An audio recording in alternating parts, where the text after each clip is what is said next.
Hello बच्चों, हम पढ़ रहे थे ल्यूसेंट की जनरल नॉलेज की किताब। तो पिछले वीडियो में आपने पढ़ा अर्ली वैदिक पीरियड के बारे में और आज हम पढ़ेंगे लेटर वैदिक पीरियड के बारे में। ठीक है। अर्ली वैदिक पीरियड का जो टाइम पीरियड है वो क्या था? 1500 BC से लेकर 1000 BC तक। और लेटर वैदिक पीरियड का क्या है? 1000 से लेकर 600 BC तक।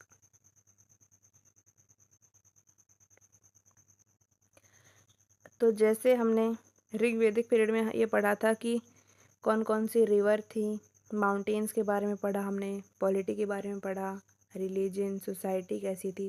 तो सेम हम यहाँ पर भी पढ़ेंगे। ठीक है। जैसे ऋग्वैदिक पीरियड में क्या था? हिमालय यानी हिमवंत था, माउंटेन। और हिंदू कुश के बारे में पढ़ा हमने। और रिवर लाइक सप्त सिंधु। ठीक है। यानी सिंधु और उसकी 5 ट्रिब्यूटरीज थी। वो क्या क्या थी? वितस्ता, अशिकनी, विपास, परुष्णी, तुतुद्री एंड सरस्वती। तो पहले आता है इसमें ज्योग्राफिकल एरिया। एक बार मैं इस स्क्रीन को एक बार साफ कर देती हूँ। ठीक है, क्लियर हो गई है। तो पहले इसमें गिवन है geographical area. So first point is during the later Vedic period the Aryan settlements covered virtually the whole of northern India. जैसे मैं एक रफ डायग्राम बना देती हूँ पहले। ठीक है। ये है नदर्न इंडिया, ये है सदर्न इंडिया, ये वेस्टर्न और ये ईस्टर्न। ठीक है। तो जो आर्यंस थे वो नदर्न पार्ट के कुछ रीजन में लगभग बस चुके थे। ठीक है। तो जहाँ जहाँ तक वो बसे थे उस जगह को उन लोगों ने क्या बोल दिया था? आर्यव्रत। आर्यव्रत यानी कि आर्यंस के रहने की जगह। ठीक है। फॉर एग्ज़ाम्पल आज हम क्या बोल देते हैं आज के समय में कि भाई ये सदर्न इंडिया है, ये नदर्न इंडिया है ना। तो उन्होंने पूरे भारत को, जैसे आज जितना भी हम पोर्शन नदर्न इंडिया में कंसिडर करते हैं, उस पूरे को नहीं बोला था उसने आर्यव्रत। उन्होंने बस नदर्न इंडिया के उस पार्ट को आर्यव्रत कहा था जहाँ पर वो आर्यंस रहते थे। ठीक है। Next is the centre of culture now shifted from Saraswati to Ganga, that is Madhya Desh. तो पहले के समय में जो सरस्वती नदी है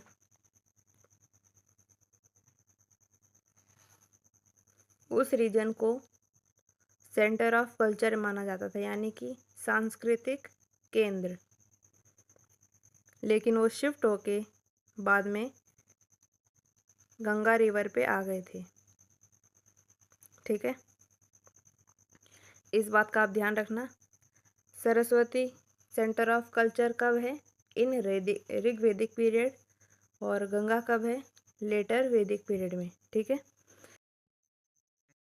next is there was mention of more rivers such as Narmada, Sadanira, that is modern Gandak, Chambal etcetera. जैसे जैसे समय बढ़ता गया उस टाइम पे आर्यंस को ये पता चलता गया कि अच्छा और भी नदियाँ हैं क्या इस देश में। तो जैसे कि उन्होंने देख लिया कि नर्मदा रिवर है, सदानीरा रिवर है, चंबल है, और भी ऐसी काफ़ी सारी नदियाँ थी। जैसे उनको पता चला, उन लोगों ने क्या किया कि अपने बोरे बिस्तर उठाए और वहाँ पर किनारे पे चले गए और वहीं पर रहने लग गए। ठीक है।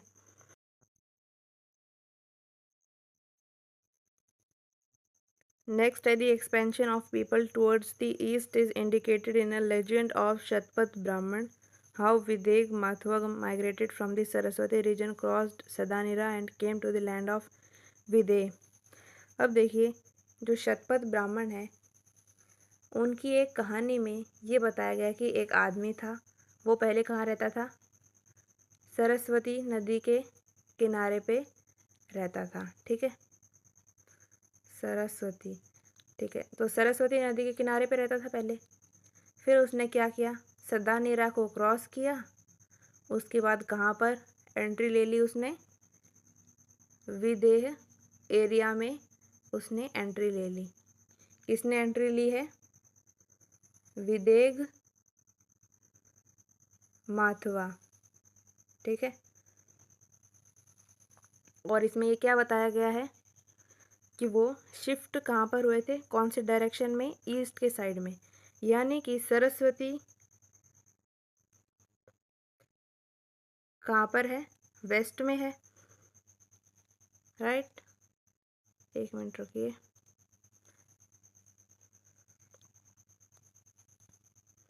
तो यहाँ पर है सरस्वती, ठीक है, वेस्ट साइड में।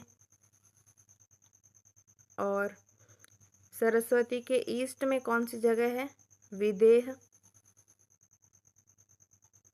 और पार किसको किया गया था, सदानीरा को, यानी कि एक व्यक्ति था, उसका नाम क्या है, विदेह था। वो पहले सरस्वती नदी के किनारे पे रहता था। उसने सदानेरा को क्रॉस किया और कहाँ पर एंट्री ले ली उसने, विदेह एरिया में एंट्री ले ली। और विदेह माधव के साथ साथ एक पुरोहित भी थे, उनका नाम क्या था, गौतम रहुगण। वो भी उनके साथ साथ ईस्ट साइड में शिफ्ट हो गए। और ये सब किस में लिखा गया है, शतपथ ब्राह्मण में। जैसे आज के समय में नहीं होता, जैसे हरियाणा के लोग हैं तो वो दिल्ली शिफ्ट हो रहे हैं, यूपी से सारे दिल्ली में आ रहे हैं, उड़ीसा से आ रहे हैं, मतलब हर जगह। दिल्ली में तो लगभग सारे स्टेट के ही लोग रहते हैं, शिफ्ट होते हैं ना। वैसे ही वो लोग भी शिफ्ट हो रहे थे, पहले सरस्वती नदी पे रहते थे, फिर उन्होंने शिफ्ट होके कहाँ पर अपना ठिकाना बना लिया, विदेह जगह पे बना लिया, ठीक है। ये सब कहाँ की बात हो रही है, लेटर वैदिक पीरियड की बात हो रही है। नेक्स्ट है एमर्जेंस ऑफ जनपद। जनपद क्या होता है, जैसे कि आज के समय में भारत में काफ़ी सारे क्या हैं, स्टेट हैं। तो वैसे ही उस टाइम पे कुछ छोटे छोटे एरिया होते थे, उनको कहा जाता है जनपद, ठीक है। तो ऐसे काफ़ी सारे छोटे छोटे एरिया एमर्ज हुए, काफ़ी सारे एरिया बने। में से कुछ नाम भी दे रखे हैं आपको। पहला दे रखा है इसमें कुरु। कुरु किसका कॉम्बिनेशन है, पुरु एंड भरत का। पहला क्या है, कुरु।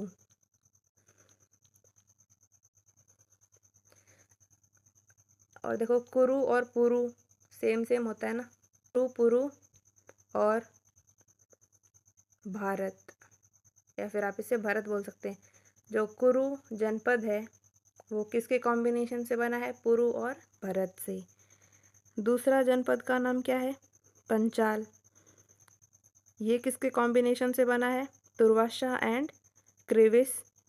और थर्ड वाला है काशी। और ये कहाँ पर बने थे, दोआब रीजन में। दोआब रीजन का मतलब ये होता है कि दो नदियों के बीच का जो एरिया होता है उसको कहा जाता है दोआब रीजन, ठीक है। नेक्स्ट है लेटर वैदिक लिटरेचर्स मेंशन विंध्या माउंटेन।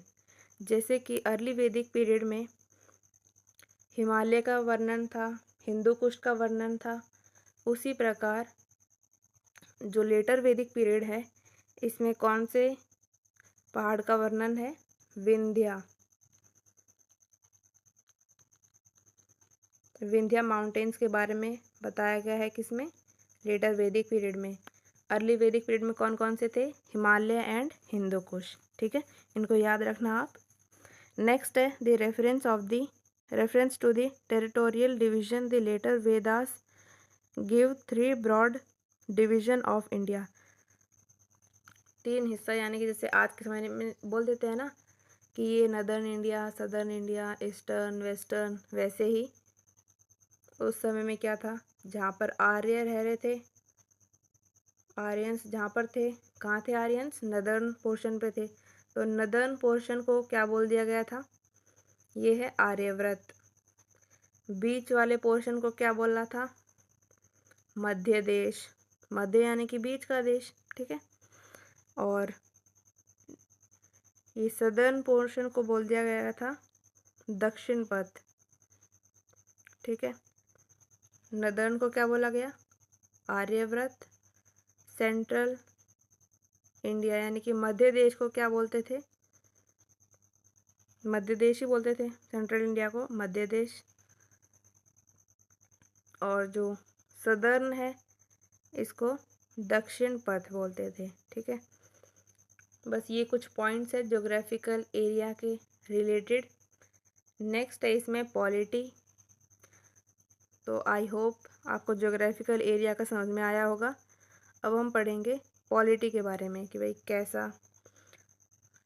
कैसी सरकार थी उस टाइम पे, शासन था और उसमें कौन कौन से पद थे, ठीक है। इन सब के बारे में हम पढ़ेंगे। एक बार मैं स्क्रीन को मैं क्लियर कर देती हूँ एक बार सही से। हम पढ़ेंगे पॉलिटी के बारे में। So first point is the large kingdoms and stately cities made their appearance in the later Vedic period. तो इस समय में काफ़ी सारे शहर थे वो बन रहे थे और राज्य भी बन रहे थे, ठीक है। और इससे एक बात पता चलती है कि जो उस टाइम पे लोग थे वो सब एकजुट होकर रहते थे। जैसे कि काफ़ी सारे लोग अगर एक साथ रहेंगे तभी तो उससे एक शहर बनेगा ना। ऐसा तो है नहीं कि भाई दूर दूर घर है और उसको हमने एक शहर का नाम दे दिया, तो ऐसा नहीं होता है। देखा ही होगा जैसे खेत होते हैं, ऐसे खेतों में देखो कोई नहीं रहता है, दूर दूर तक घर नहीं पाते हैं, है ना। और शहरों में पास पास में घर रहते हैं। यानी कि अगर पास पास में रहेंगे लोग, एकजुट होकर रहेंगे, तो उससे क्या होगा कि एक अलग राज्य की या फिर अलग एक शहर की उत्पत्ति होगी। नेक्स्ट है in Taittiriya Brahmana we notice the theory of divine origin of kingship. Kingship की ओरिजिन के बारे में बताया गया है। कौन से ब्राह्मण में? तैतरीय ब्राह्मण में, ठीक है। The governmental machinery became more elaborate than before as a sequel to the growth of the power of the king. New civil functionaries beside the only civil functionary of the Rig वैदिक period, the Purohit came into existence. तो देखिए जो सरकार थी इस समय में आके वो ज़्यादा पावर में आ गई थी, काफ़ी ज़्यादा स्ट्रांग हो गई थी एज़ कम्पेयर टू ऋग वैदिक पीरियड। पहले समय में क्या था कि जो पुरोहित रहते थे वही राजा के साथ रहते थे हमेशा। चाहे वो प्रजा की भलाई के लिए कोई भी फैसला लेना हो उसमें भी पुरोहित साथ देगा राजा का। महल का कोई भी काम काज हो उसमें भी पुरोहित राजा का साथ देता था। लेकिन अब क्या था कि पुरोहित के साथ साथ और भी ऐसे काफ़ी लोग जुड़ गए थे राजा से, जो कि उनको सलाह देते थे, उनके काम में हेल्प करते थे, ठीक है, ताकि वो अपने पूरे किंगडम को संभाल सके, अपनी सरकार चला सके। तो वो कौन कौन से ऐसे लोग जुड़े, कौन कौन से ऐसे पद थे जो कि आए वहाँ पर। तो पहला है भगदूत। आप इसको ऐसे हिंदी में भी लिख सकते हैं या फिर चलो मैं इसको इंग्लिश में लिख देती हूँ। पहले क्या है? भगदूत, यानी कि जो टैक्स को वसूलेगा उसको क्या बोला जाता था? भगदूत, ठीक है। नेक्स्ट है सारथी, यानी कि जो राजा का रथ चलाएगा, ठीक है, वो सारथी था। एक है खस्त्री। खस्त्री यानी कि राजा का मंत्री। और राजा का मंत्री का काम क्या होता है? जो भी महल है उसमें जो भी काम काज है, ठीक है, वो सारे किसके हिस्से में रहेंगे? खस्त्री के। और एक पद और था, दैट इज़ अक्षवापा। अक्षवापा यानी कि कुरियर वाला। जैसे कि राजा को कोई मैसेज पहुंचाना है दूसरे किंगडम के पास, जैसे कोई दूसरा राज्य है, ठीक है, उसके पास कोई भी मैसेज पहुंचाना है तो वो कौन पहुंचाएगा? अक्षवापा पहुंचाएगा। जैसे उनको कोई तोहफा भेजते थे ना राजा महाराजा ऐसे एक दूसरे को, भाई चलो वो मेरा फ्रेंड है उसको मैं कुछ ना कुछ तोहफा भेजूँगा। अब ऐसा तो है नहीं कि राजा ऐसे इतनी दूर जा रहा है, तो वो क्या करता था कि अपने कुरियर वाले को ही बोलता था भाई कि ये सारे गिफ्ट लो अपने और मेरे फ्रेंड को जाके दे आओ। तो ये सब काम कौन करता था? अक्षवापा करता था, ठीक है। Military officials of the Rig Vedic times, the senani, the general and the gramani continue to function. जैसे कि सरकार में थोड़ा सा बदलाव आ गया था, यानी कि काफ़ी सारे ऐसे पद थे वो ऐड ऑन हो चुके थे, लेकिन मिलिट्री फील्ड में ऐसा कुछ नहीं हुआ था। जैसे पहले थी ऋग्वेदिक टाइम में, वैसे ही आगे भी चलती रही। यानी कि सेना का जो हेड होता है, यानी कि सेनापति, वो एज इट इज़ रहा। ठीक है, उसमें कोई बदलाव नहीं आएगा। भाई पहले एक सेनापति है, उसके बाद वाइस सेनापति आ रहा है, ऐसा कुछ नहीं था। ठीक है, सेना का हेड यानी कि सेनापति। और जो गांव का हेड है, गांव के हेड को क्या बोलते थे पहले? ग्रामणी बोलते थे। आज के टाइम पे तो सरपंच बोलते हैं। ठीक है, तो इन सब में कुछ भी बदलाव नहीं हुआ था लेटर वैदिक पीरियड में। जैसा ऋग्वेदिक पीरियड में था वैसा ही बाद में भी था। ठीक है, next point is the period also saw the beginning of a regular system of provincial government. पहले बात तो आप ये समझिए कि सेंट्रल गवर्नमेंट और प्रोविंशियल गवर्नमेंट क्या होती है। सेंट्रल गवर्नमेंट यानी कि केंद्रीय सरकार। ठीक है, और प्रोविंशियल गवर्नमेंट में यानी कि जो राज्य में सरकार बनती है ना। जैसे आपने सुना ही होगा कि भाई आज गुजरात में इलेक्शन चल रहे हैं सीएम के, आज हरियाणा में चल रहे हैं, राजस्थान में चल रहे हैं। तो ये सब प्रोविंशियल गवर्नमेंट का एक पार्ट होता है। जैसे कि एग्जांपल लेते हैं हरियाणा की। हरियाणा में अगर कोई भी सड़कें बननी है या फिर रोडवेज से रिलेटेड कोई भी मुद्दा है ना, तो ये सब ऐसा तो है ना कि मोदी जी के पास जा रहे हैं भाई कि हमारी सड़कें नहीं बन रही है, मोदी जी के पास जा रहे हैं, मोदी जी बनवाएंगे हमारी सरकार वो सड़कें। तो ऐसा नहीं होता है। ठीक है, ये सब किसके कंट्रोल में होगा? जो हरियाणा की सरकार है उसके कंट्रोल में होगा ये सब। ठीक है, मतलब कि हरियाणा का डेवलपमेंट किसके अंडर है? हरियाणा की गवर्नमेंट के अंडर है। गुजरात का जो डेवलपमेंट है उसको कौन देखेगा? गुजरात की सरकार देखेगी। और जो सेंट्रल गवर्नमेंट है उसका काम क्या होता है?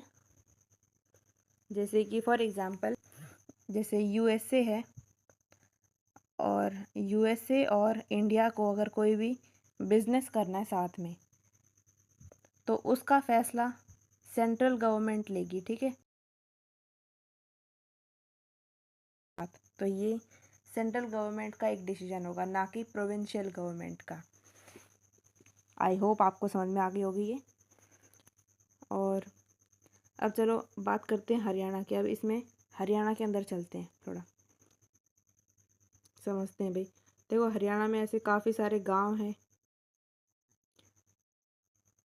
सो ये है जैसे हरियाणा अपना।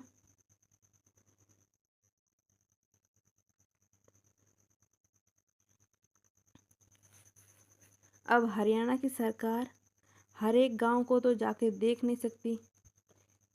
बहुत बड़ा, मतलब हरियाणा ही बड़ा है तो फिर गांव भी बड़े बड़े ही हैं, राइट। तो ऐसे काफ़ी सारे गांव हैं। अब हर एक गांव में जाके तो भाई देखा नहीं जा सकता है ना। एक एक सड़कें देखो, एक एक स्कूल देखो कि हाँ भाई सरकारी स्कूल सही से बना हुआ है या फिर ऐसे टूटा फूटा है, सरकारी कॉलेज कैसे हैं, तो आदमी तो संभाल नहीं सकता। तो इसीलिए एक शतपथी की नियुक्ति की गई। ठीक है, शतपथी, देखो वर्ड से ही आप अंदाज़ा लगा सकते हो। शत यानी कि 100, पति यानी कि हेड। ठीक है, 100 विलेज का जो हेड है उसको क्या बोलते हैं? शतपथी। जैसे कि आज के टाइम में जो डीएम होते हैं, ठीक है, वो क्या करते हैं? काफ़ी सारे गांव को कंट्रोल करते हैं, राइट। तो वैसे ही शतपथी थे उस टाइम पे, वो 100 गाँवों को कंट्रोल करते थे। भाई कोई भी प्रॉब्लम हो इन 100 गाँव में, वो सब किसके पास जाएंगे? शतपथी के पास जाएंगे। और शतपथी को ऐसे कुछ एरियाज दिए गए जिसमें आदिवासी लोग रहते थे। नेक्स्ट है अधिकृता वॉज विलेज ऑफिशियल। अब देखो, शतपथी ने 100 गाँव को कंट्रोल किया। अब हर एक गाँव को भी तो कंट्रोल करने वाला होना चाहिए ना। अब भाई एक आदमी के ऊपर इतना ज़्यादा बर्डन नहीं दे सकते ना हम, कि भाई एक आदमी है वो 100 गाँव को संभाल रहा है, तो वो तो बिल्कुल पागल हो जाएगा भाई कि कैसे मैं क्या करूँ। तो इसीलिए हर एक गांव का भी एक एक हेड बना रखा है। तो हर एक गांव का जो हेड है उसको क्या बोलेंगे? अधिकृता, जैसे कि आज के टाइम पे क्या है, सरपंच होते हैं गांव के हेड, तो वैसे ही उस टाइम पे अधिकृता रहते थे। नेक्स्ट है ugras mentioned in the Upanishad was probably a police official. जो उग्रास हैं वो पुलिस ऑफिशियल थे, यानी कि कानून को बनाए रखते थे सभी लोगों में भाई, ताकि सब डिसिप्लिन में रहे, ऐसा नहीं कि मारपीट चल रही है। ठीक है, इन सब को कौन कंट्रोल करते थे, उग्रास करते थे। नेक्स्ट पॉइंट है, चलो एक बार इसको मिटा देती हूँ मैं, स्क्रीन को क्लियर किया जाए।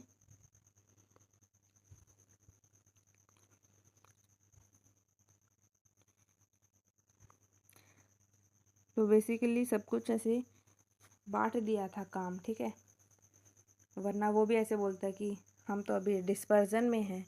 डिस्पर्जन में क्यों है भैया, क्योंकि वो 100 गाँव को एक साथ नहीं संभाल पा रहा है, ठीक है, शतपथी, इसीलिए हर एक गांव का एक हेड बना दिया गया। Okay, next the popular control over the affairs of the kingdom was exercised through sabha and samiti as in the Rigvedic period. विधाता had completely disappeared by now। अब देखो ये काफ़ी ज़्यादा इम्पॉर्टेंट पॉइंट है। जो ऋग्वेदिक पीरियड था उस टाइम पे सभा थी और साथ में क्या थी, समिति भी थी, और एक ग्रुप और था लोगों का, उसका नाम क्या था, विधाता। ठीक है, सबसे पहले तो ये है कि ये तीनों ही राजा की हेल्प करते थे। ठीक है, या फिर आप ऐसे कह सकते हैं कि जो राज्य था उसमें एक ग्रुप था सभा। ठीक है, यानी कि इसमें कौन कौन रहेंगे, इसमें रहेंगे बड़े बड़े बुजुर्ग ज्ञानी लोग रहेंगे, ताकि वो अपना ज़्यादा एक्सपीरियंस है, जैसे कोई ज़्यादा उम्र का लोग है तो उसके पास ज़्यादा एक्सपीरियंस है, वो ज़्यादा मैच्योर है as compared to a child, तो ऐसे लोग सभा में रहते थे ताकि वो अच्छे डिसीजन दे पाए। ठीक है, जो मेन जो होते हैं ना, जैसे आज के टाइम पे क्या है कि सरपंच होता है एक, और साथ में पंच होते हैं 5 लोग, ताकि सरपंच के साथ, जैसे सरपंच अगर कोई भी डिसीजन ले रहा है तो उसके साथ साथ ये जो पंच है अपने अपने ओपिनियन देंगे कि हाँ भाई ऐसा करना चाहिए। जैसे सरपंच है, अगर कोई वो गलत डिसीजन ले रहा है तो पंच बोल सकते हैं कि हाँ भाई ये सही भी है या फिर गलत है, वो अपनी राय देंगे। फिर ये जो सरपंच है वो सोचेगा कि हाँ भाई मैं क्या पता सही कर रहा हूँ या नहीं कर रहा हूँ। तो वैसे ही राजा को सलाह देने वाले एक ग्रुप था, एक पीपल का, उसको क्या बोलते थे, सभा बोलते थे। ठीक है, जिसमें इंटेलिजेंट लोग रहते थे, एक्सपीरियंस लोग रहते थे, जिनके पास अनुभव है, ऐसे लोग सभा में रहते थे। ठीक है, एक ग्रुप था समिति। समिति यानी कि जो बिल्कुल आम लोग हैं ना, जनता, प्रजा जो थी, वहाँ के लोग रहते थे, वो समिति में आते थे। और एक था ग्रुप विधाता, इसमें रहते थे धार्मिक वाले लोग। ठीक है, तो ऋग्वेदिक टाइम में सभा थी, समिति थी और विधाता थी। ठीक है, तीनों थे, लेकिन ऋग्वेदिक पीरियड में आके सिर्फ सभा एंड समिति रह गई थी। ठीक है, इस बात का आप ध्यान रखना, ऋग्वेदिक पीरियड में तीनों थे, लेकिन लेटर वैदिक पीरियड में सिर्फ सभा एंड समिति थे। ठीक है, ये 2 थे बस। नेक्स्ट है, इवन ड्यूरिंग द लेटर वैदिक times king did not possess a standing army. इसका मतलब ये है कि लेटर वैदिक पीरियड में भी राजा के पास एक परमानेंट आर्मी नहीं थी। जैसे कि आप ये कह सकते हैं, आपने राजा महाराजाओं के ऐसे काफ़ी सीरियल देखे होंगे जिसमें भाई एक राजा है, ठीक है, वो इस राज्य को संभाल रहा है, यहाँ पर एक राज्य है, यहाँ पर भी एक राज्य है। ठीक, इस राजा का, जैसे इसको मान लेते हैं ए, ये बी और ये सी। ठीक है, ये जो ए किंगडम है, इसका जो राजा है, इसकी ये लड़ाई हो गई है किसी डी राजा से। ठीक है, तो डी राजा यहाँ पर अब करेगा आक्रमण। तो ए राजा के पास इतनी सारी सेना है नहीं जो कि भाई उसके लिए अवेलेबल रहे हमेशा, ठीक है। तो ए राजा क्या करेगा, बी के पास जाएगा कि भाई चलो बी और सी है ना वो ए के दोस्त हैं। तो ए राजा गया बी के पास कि भाई मेरी लड़ाई होने वाली है डी राजा से, तो भाई अपनी जो सेना है ना वो मेरे को दे दे। फिर ए सी के पास जाएगा, इसको भी ऐसे बोलेगा कि भाई मेरी लड़ाई होने वाली है डी राजा से, तो आप अपनी जो सेना है ना वो मेरे को दे दो। बी और सी अपनी अपनी सेना दे देते हैं ए को। तो ये क्या है, एक टेम्पररी आर्मी हुई है ना, क्योंकि आधी आर्मी तो बी से आ रही है, मतलब कि लोगों की फौज, और आधी कहाँ से आ रही है, सी राजा के पास से। लेकिन ए के पास भी है, लेकिन ऐसा नहीं है कि ए के पास बिल्कुल भी सेना नहीं है, ए के पास भी है लेकिन इतनी सफिशिएंट नहीं है कि भाई डी से जो लड़ाई कर सके और वो जीत सके। टेम्पररी आर्मी उसने ऑर्गेनाइज करी है, कैसे, बी और सी से बंदों को लेकर, ठीक है, ताकि वो डी से लड़ाई कर सके। तो यही मतलब है कि इस टाइम पे भी, यानी कि लेटर वैदिक पीरियड के दौरान भी राजा के पास कोई स्टैंडिंग आर्मी नहीं थी। स्टैंडिंग आर्मी यानी कि कोई परमानेंट आर्मी नहीं थी। नेक्स्ट है judiciary also grew, the king played a great role in, अच्छा ये हो गया था ना ऊपर वाली, चलो, the king played a great role in administering criminal law. तो एक बार स्क्रीन को क्लियर कर देती हूँ मैं। इस पॉइंट में बताया गया कि जुडिशियरी जो है वो ग्रू करी, यानी कि जो न्याय होता है उसके क्षेत्र में थोड़ा सा डेवलपमेंट हुआ था, ठीक है। जो भी न्याय करने होते थे प्रजा के, वो सब किसके हाथ में होते थे, राजा के हाथ में होते थे, ठीक है। न्याय करने वाला कौन था, राजा। जैसे आज के टाइम पे कोर्ट में जज फैसला लेता है, वैसे ही उस टाइम पे राजा ही सब कुछ करता था, ठीक है। इसमें आगे सेंटेंस में लिखा गया है ऐसे कुछ क्राइम्स है जिनको बहुत ज़्यादा सीरियस माना जाता था, ठीक है। For example killing of an embryo की इसे हत्या कर दी गई, इसे भ्रूण हत्या भी बोल सकते हैं आप इसे। होमिसाइड, मर्डर ऑफ ब्राह्मण, किसी ब्राह्मण का कत्ल कर दिया गया हो। इन पर्टिकुलर स्टीलिंग ऑफ गोल्ड, सोना चुरा लिया किसी का। शराब पीना, ये सब क्या था कि बहुत ही सीरियस क्राइम माने जाते थे। Treason was a capital offence, यानी कि देशद्रोह को बहुत ज़्यादा बड़ा अपराध माना गया है और इसकी सज़ा में मौत का दंड भी दिया जाता था। आज के टाइम पे भी देशद्रोही जो है उसको बहुत बड़ा क्राइम माना जाता है। हमको देशद्रोही नहीं बनना है, ठीक है। अपने देश के लिए लॉयल रहना है। नियम एक ही है शुक्ला, लॉयल रहना होगा, ठीक है। अब देखो ये सब हो गई, ये बातें ज्योग्राफिकल एरिया की भी हो गई और पॉलिटी की भी हो गई। अब हम पढ़ेंगे किसके बारे में, सोसाइटी के बारे में, कि भाई लेटर वैदिक पीरियड में सोसाइटी कैसी थी, हमारे समाज कैसा था, कैसे कैसे लोग रहते थे वहाँ पर, कैसे कैसे लोग रहते हैं। देखा ही होगा आपने मीम, कौन है ये लोग, कहाँ से आते हैं ये लोग। स्क्रीन को क्लियर किया जाए। अब हम पढ़ेंगे समाज के बारे में, ठीक है। First point is as the time passed by yajnas became elaborate and complicated ceremonial leading to the emergence of learned men known as ब्राह्मण। जैसे जैसे देखो यज्ञ और ब्राह्मण यानी कि पूजा पाठ बढ़ने लगी, ठीक है। ज़्यादा लोग अवेयर हो गए कि हाँ भाई भगवान की पूजा करनी चाहिए, भगवान की आराधना करनी चाहिए। तो पूजा पाठ का क्या है कि ज़्यादा लगाव हो गया लोगों को, पूजा का ज़्यादा लगाव हो गया, तो उसके लिए क्या चाहिए, पंडित चाहिए। पंडित ही तो पूजा करवाएंगे ना। इसीलिए जो ब्राह्मण रहते थे उनका रोल बढ़ गया, क्योंकि पूजा पाठ तो ब्राह्मण ही करवाएंगे, इसीलिए। नेक्स्ट है And as the Aryans expanded to the east and south, group of people known as Kshatriya emerged to conquer territories and administer them. The remaining Aryans formed a separate class known as Vaishyas. अब देखो, Aryans क्या थे, east में चले गए थे, पहले क्या थे, नदर्न में थे, ठीक है।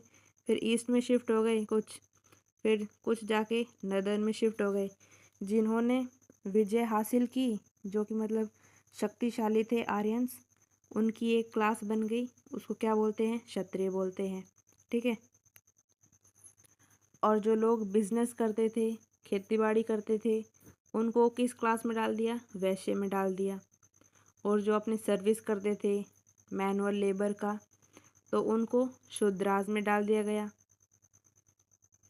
जैसे आज की सिस्टम में क्या होता है कि मतलब आज का जो ज़माना है, इसमें सबके अलग अलग प्रोफेशंस है, ठीक है। कोई पहलवानबाजी करता है, कोई बिजनेसमैन है, कोई फार्मर है। तो वैसे ही उस टाइम पे वर्ण सिस्टम था उनके काम के अकॉर्डिंग। अगला है nevertheless these divisions of society were not rigid. ये यानी कोई क्षत्रिय है और अगर उसके बाद वही इंसान अगर अपना बिजनेस करने लग जाए या फिर खेतीबाड़ी करने लग जाए, तो उसको हम क्या बोलेंगे, वैश्य बोलने लग जाएंगे, ठीक है। ये सब चलता रहता था वर्ण सिस्टम में, कोई फिक्स नहीं था कि भाई ये जो डिविजन्स है सोसाइटी का वो फिक्स रहे कि भाई एक बार जो क्षत्रिय बन गया तो वो हमेशा क्षत्रिय है, ऐसा कुछ नहीं था। वो जो जैसा काम करते थे वैसा ही उनका वर्ण बन जाता था। नेक्स्ट है the institution of gotra, that is the clan appeared in later Vedic period. यानी कि गोत्र का सिस्टम, गोत्र का जो कॉन्सेप्ट है वो आ गया था लेटर वैदिक पीरियड में। गोत्र यानी कि फैमिली लीनिएज सिस्टम स्टार्ट हुआ, मतलब हर फैमिली का एक अपना गोत्र था, जैसे आज भी हमारे सरनेम्स होते हैं, ठीक है। नेक्स्ट है the higher caste would could marry with the lower ones, but marriage with Shudras was not permitted. The idea of pollution appeared in society. जो हाई कास्ट के लोग थे वो लो कास्ट के साथ शादी कर सकते थे, लेकिन शूद्रास के साथ शादी अलाउड नहीं थी। पॉल्यूशन का जो कॉन्सेप्ट था वो भी सोसाइटी में आया, जैसे आज भी कहीं कहीं इंटर कास्ट मैरिजेस एक्सेप्ट नहीं की जाती, ठीक है। नेक्स्ट है the earliest reference to the four ashram, the stages of life। जो हमारी लाइफ है उसको 4 स्टेजेस में डिवाइड किया गया, और वो 4 स्टेजेस कौन कौन से हैं, ब्रह्मचर्य, गृहस्थ, वानप्रस्थ एंड संन्यास। पहला जो है ब्रह्मचर्य यानी कि स्टूडेंट लाइफ, ठीक है। नेक्स्ट है गृहस्थ यानी कि फैमिली लाइफ, जब तक शादी नहीं होती तब तक वो ब्रह्मचर्य में होते हैं, ब्रह्मचर्य स्टेज में। जब शादी हो जाती है तो वो गृहस्थ लाइफ में आ जाते हैं।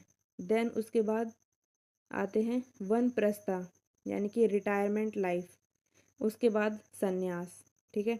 इनका पर्पस था कि इंसान अपने 4 मेन गोल्स को अचीव कर सके। और मेन गोल्स कौन कौन से हैं उनको एक बार देखते हैं। पहला है धर्म, अर्थ, देन काम और मोक्ष। चलो मैं इनको हिंदी में लिख देती हूँ एक बार। धर्म, अर्थ, काम और मोक्ष, ये हैं मेन गोल्स, ठीक है। जो हमारी लाइफ है उसको 4 डिवीजन में यानी कि 4 स्टेजेस में बांटा गया, ताकि जो इंसान के 4 मेन गोल्स हैं उनको अचीव कर सके। जैसे आज लोग career, family, social service and spiritual goals को जैसे अचीव करते हैं उस टाइप से, ठीक है। Next point is the status of women declined according to Aitareya Brahmana. A daughter is the source of misery but a son is the protector of family. कहते हैं कि डॉटर को मुश्किलों का सोर्स माना जाता था, और जो सन था मतलब बेटा था उसको फैमिली का प्रोटेक्टर माना जाता था। लेकिन आज के टाइम पे करंटली चाहे वो आप मेडिकल फील्ड देख लो, ओलंपिक्स देख लो, इंजीनियरिंग फील्ड देख लो, सब में बेटियां हैं। ठीक है, आजकल बहुत ज़्यादा अवेयरनेस भी हो गई है। सब पेरेंट्स अपने बच्चे को पढ़ाते हैं, लिखाते हैं, उसके बाद इंडिपेंडेंट बनाते हैं उसको। काफ़ी मेहनत लगती है। पहलवानबाजी में भी लड़कियां पार्टिसिपेट करती हैं, जैसा कि आपने नाम तो सुना ही होगा गीता बबीता का। So a famous dialogue you can recall that हमारी छोरी छोराते कम है के। इसलिए कहा जाता है कि जो बेटियां हैं उनको पढ़ाओ और बेटी नाम रोशन करेगी माँ बाप का। तो बेटी बचाओ और बेटी पढ़ाओ। बेटियों को बचाना अच्छी बात है, लेकिन बेटियों को ना पढ़ाना ये तो सही नहीं है। ठीक है। According to Maitrayani Samhita there are 3 evils: liquor, women and dice।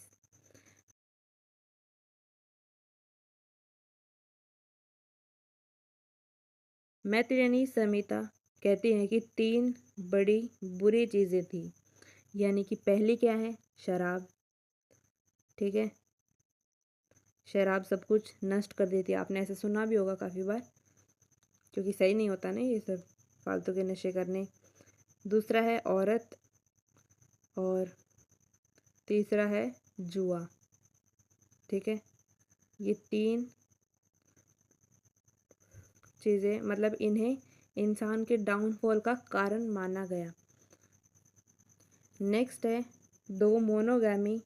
A man having one wife was the ideal, but polygamy, a man having more than one wife was frequent.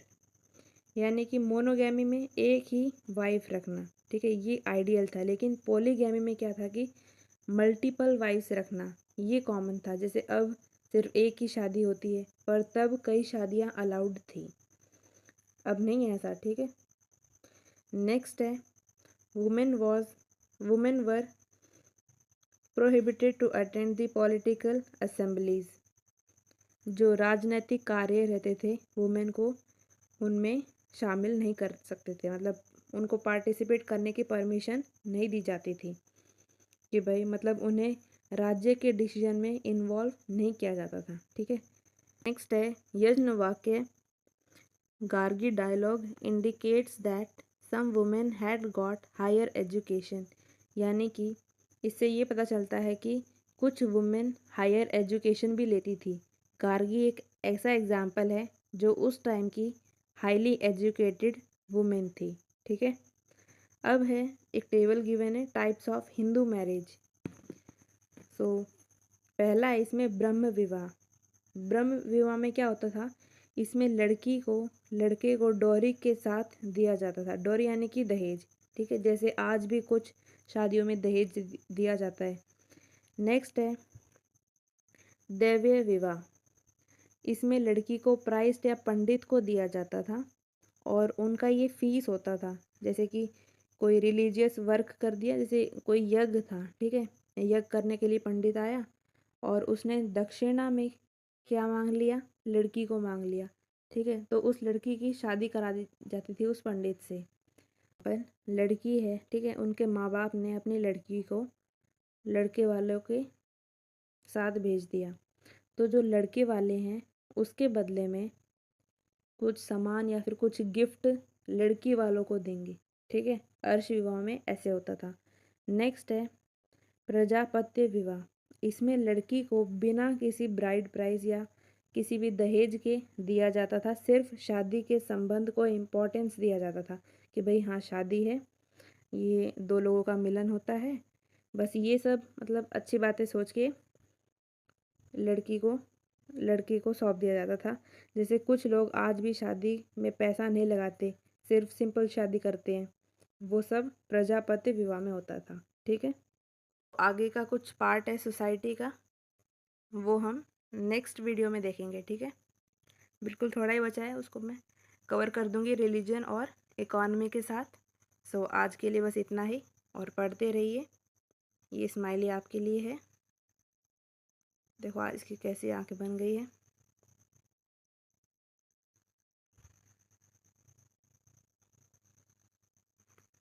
जैसे डरा रहा हो, ऐसा इमोजी बन गया। सो थैंक यू एंड पढ़ते रहिए अपना। थैंक यू सो मच, यहाँ तक आपने वीडियो देखी और समझी मेरे साथ। So thanks a lot and bye.